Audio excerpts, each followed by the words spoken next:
chom hai nơi tam phơi xa thiên ạ miền đại preng đi bông bò này tam phơi đã tập xa đi miền tây ca đại mà sân nóm ok đi và khơi tha đại này cứ phơi lo men tên đi cái đom chaiจะล้อมđại preng anh ấy đại siêng bông bò ô nhưng màจะล้อมđại siêng vào tháng nơi cái lấy score đại siêng lấy score đại prengទៀតមែនទេមិនច្រឡំបាទអានេះចកាដៃសៀងបាទអូនេះមកចកានេះច្រើនគួរសមរបស់គេបាទនេះទុំល្មមច្រូតហ្នឹងនេះឃើញចកាដៃសៀងអញ្ចឹងនឹកឃើញការនៅក្មេងៗណាបងប្អូនទៅស៊ីឈ្នួលច្រូតដៃសៀងគេច្រូតមិនដែលតន់គេទេបងប្អូនខ្ញុំរវល់ទៅចាំគេរហូតនេះចកាដៃគេនេះនៅជាប់នឹងខ្នល់ជាតិបាទនិយាយទៅនៅក្នុងប្រទេសកូរ៉េដំណាំគេដាំនៅតែផ្លូវហ្នឹង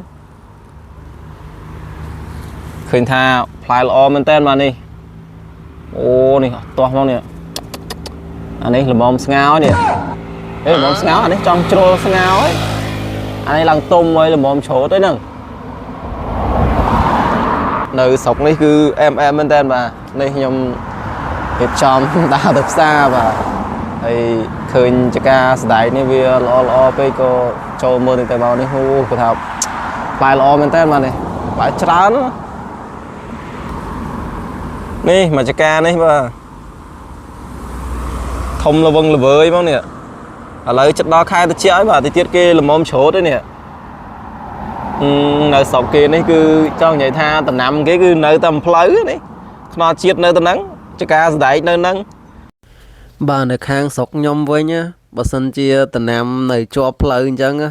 ប្រហែលជាគ្មានសល់ទេមកទៅដោយសារតែបងប្អូនគាត់ជួយញ៉ាំយើងអញ្ចឹងណា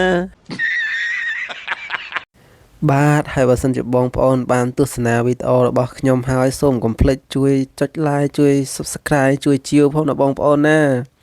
ដោយសារតែដៃថ្មីខុសត្រូវអីកុំប្រកែប្រកាន់ឲ្យបងប្អូនណាជួយជាកម្លាំងចិត្តផងអានោះមិញមិនល្មមស្ងោអានោះមិញជ្រុលស្ងោនេះអានេះល្មមស្ងោបងនេះអូអានេះដាក់ទៅគឺផ្អែមហ្មងជាតិហ្មង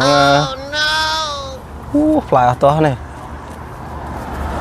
ហើយបងប្អូនឃើញខ្ញុំថតវីដេអូលឿនញាប់អញ្ចឹងបងប្អូនដឹងនៅសារអីអត់ដោយសារតែអាជូម៉ា 2-3 នាក់គាត់ដើរតាមក្រោយខ្ញុំស្មានតែម្ចាស់ចកាមានអីខ្ញុំនេះរៀងភ័យដែរខ្ញុំក៏សូត្រដែរញាប់ទៅហើយគាត់ចេះដើរតាមខ្ញុំរហូតខ្ញុំចេះឆ្ងល់ទៅចំហើយមិនគាត់ចេះតាមខ្ញុំរហូតអញ្ចឹងការពិតផ្លូវនឹងទៅផ្សារនោះបងប្អូនហើយគាត់ដើរពីក្រោយខ្ញុំគាត់ដើរទៅផ្សារដែរនោះហើយខ្ញុំស្មានថាគាត់នឹងម្ចាស់ចកាហើយខ្ញុំក៏កាន់តែភ័យកាន់តែដើរលឿនទៅដល់ពេលដើរទៅបានដឹងថាអូការពិតគាត់ទៅផ្សារសោះអញ្ចឹងទេ